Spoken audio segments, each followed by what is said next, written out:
जय श्री गणेशाय नमः। दोस्तों, गणेश चतुर्थी का पर्व आ चुका है और इस बार सुमुख योग में गणेश चतुर्थी 7 सितंबर को मनाई जाएगी। गणेश चतुर्थी के दिन हम सब के घरों में गणपति लाए जाते हैं, तो ऐसे में गणपति स्थापना के लिए दिन भर में आपके पास 3 मुहूर्त रहेंगे, यानी इन 3 समय में आप अपने घर में गणपति स्थापना कर सकते हैं। इसके अलावा भी जानेंगे अपन पूजन विधि और कुछ और जरूरी बातें जो गणेश स्थापना के दौरान आपको ध्यान में रखनी चाहिए, जैसे घर की किस दिशा में गणपति स्थापना करें, कौन सा स्थान शुभ रहेगा, किस तरह की गणपति जी की मूर्ति आपको काम में लेनी चाहिए, क्योंकि गणेश जी की मूर्तियां अलग अलग होती हैं, कुछ में सूंड दाईं ओर घूमी हुई होती है, कुछ में सूंड बाईं ओर घूमी हुई होती है, तो कौन सी शुभ रहती है, सब कुछ डिटेल जानकारी देखेंगे इस वीडियो में। सो बिल्कुल बने रहेगा मेरे साथ, ध्यान से पूरा देखते रहिएगा। तो चलिए दोस्तों, श्री गणेश करते हैं गणपति बप्पा मोरिया का नाम लेते हुए। सबसे पहले देखते हैं गणपति स्थापना के शुभ मुहूर्त क्या क्या रहेंगे। 3 समय अति शुभ रहेंगे। अगर आप सुबह सुबह गणपति स्थापना करते हो तो सुबह 8 से लेकर 9:30 बजे तक 1.5 घंटा ये अति शुभ मुहूर्त रहेगा। फिर दिन में दोपहर के समय मिलेगा आपको समय 11:20 से दोपहर में 1:40 तक, ये मध्याह्न काल का बहुत ही अच्छा शुभ समय रहेगा। फिर दोपहर 2 बजे से लेकर शाम को 5:30 बजे तक यहाँ आपको 3.5 घंटे अति शुभ मुहूर्त का समय मिलेगा, यानी आप सुबह, दोपहर या तीजे पहर में इन 3 समय में गणपति स्थापना कर सकते हैं। आइए अब देखते हैं गणपति स्थापना की विधि क्या रहेगी। सबसे पहले आपको सूर्योदय से पहले नहा धोकर धुले हुए कपड़े पहन लेने हैं और जहाँ कहीं भी आप घर में मूर्ति स्थापना करना चाहते हो वहाँ आसन लगाकर बैठे और गणपति स्थापना का संकल्प लें। सबसे पहले अपने सामने चौकी पर सफेद कपड़ा बिछाकर उस पर चावल रखें, मतलब चौकी लगा लेनी है आपको, कोई भी लकड़ी का बाजोटिया वगैरह जो छोटी टेबल वगैरह होती है ना, वैसे। फिर तांबे के चौड़े बर्तन में चंदन या कुमकुम से स्वास्तिक बनाकर चावल पर रखें। उस बर्तन को, तांबे का लोटा जो आता है ना, उस पर स्वास्तिक का चिन्ह बना लेना है कुमकुम से। फिर उसको आप सामने चावल वगैरह रखकर उस पर रख देने हैं और इस बर्तन में गणेश जी की मूर्ति स्थापित करें। एक छोटी सी मूर्ति इस बर्तन में कर लें और अगर आप बड़ी मूर्ति स्थापना करना चाहते हो तो सामने आसन पर लगा लें और इस बर्तन को गणेश जी के सामने रख दें। ठीक है। अब देखिए गणेश पूजन में कौन कौन से फूल और पत्ते इस्तेमाल करें। फूल आप जाति, मल्लिका, कनेर, कमल, गुलाब, चंपा, गेंदा,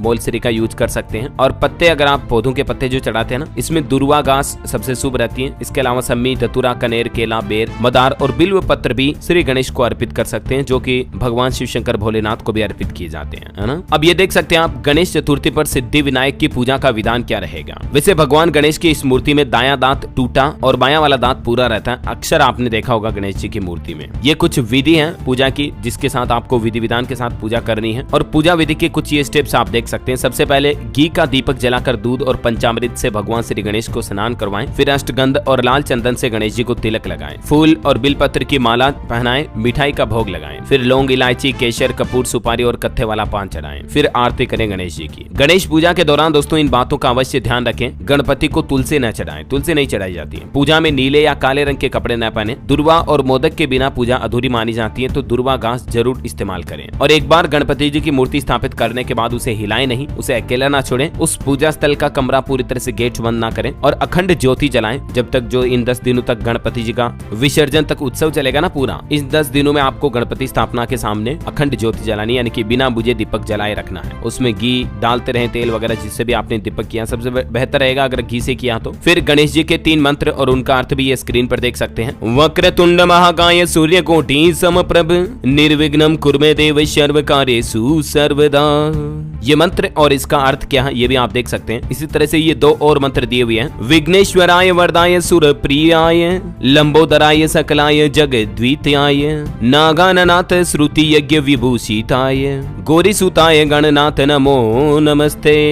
और एक मंत्र है जो आपको गणेश जी की पूजा के बाद जरूर इसका उच्चारण करना चाहिए। अमेयाय च हेरंबे परशुधारकाय ते मशक वाहनाय विश्वेशाय नमो नमः। तो इन मंत्रोच्चारण के साथ ही गणपति जी की पूजा समाप्त होती है। और एक बात जरूर ध्यान रखिए दोस्तों, गणेश जी की वो मूर्ति लाएं अपने घर पर जिनकी सूंड बाईं ओर घूमी हुई हो, क्योंकि बाईं सूंड जिस मूर्ति के सूंड में अग्रभाव का जो मोड़ होता है ना, बाईं ओर होता है, उसे वाम मुखी सूंड या वाम मुखी मूर्ति कहते हैं। वाम यानी कि बाईं ओर या उत्तर दिशा से दर्शाया जाता है इसे। बाईं ओर चंद्र नाड़ी होती है और ये शीतलता प्रदान करती है एवं उत्तर दिशा अध्यात्म के लिए पूरक है, तो आनंददायक है। घर में मतलब आनंद शीतलता की प्राप्ति होती है, इसलिए पूजा में अधिकतर वाम मुखी गणपति जी की मूर्ति रखी जाती है। बाकी ऐसा कोई दिक्कत नहीं है, आप दक्षिण मुखी भी रख सकते हैं, लेकिन वाम मुखी रखे तो ज्यादा बेहतर है। एक और बात ध्यान रखें, गणेश जी को विराजमान करने के लिए घर में जो ब्रह्म स्थान होता है, पूर्व दिशा या उत्तर पूर्व का कोण बहुत ही शुभ माना गया। लेकिन ध्यान रखें, भूल कर भी इन्हें दक्षिण या दक्षिण पश्चिम कोण यानी कि नैऋत्य कोण में स्थापित ना करें गणेश जी को। उत्तर दिशा में कर सकते हैं आप, उत्तर पूर्व में भी कर सकते हैं, पूर्व में भी कर सकते हैं, दक्षिण में नहीं करना है। ठीक है, गणपति जी की स्थापना मतलब। और बाकी ये गणेश पूजा से जुड़ी कुछ महत्वपूर्ण जानकारियां आपको जरूर जानने मिली होगी। और भी आपके मन में किसी तरह का प्रश्न है, सवाल है, तो बिल्कुल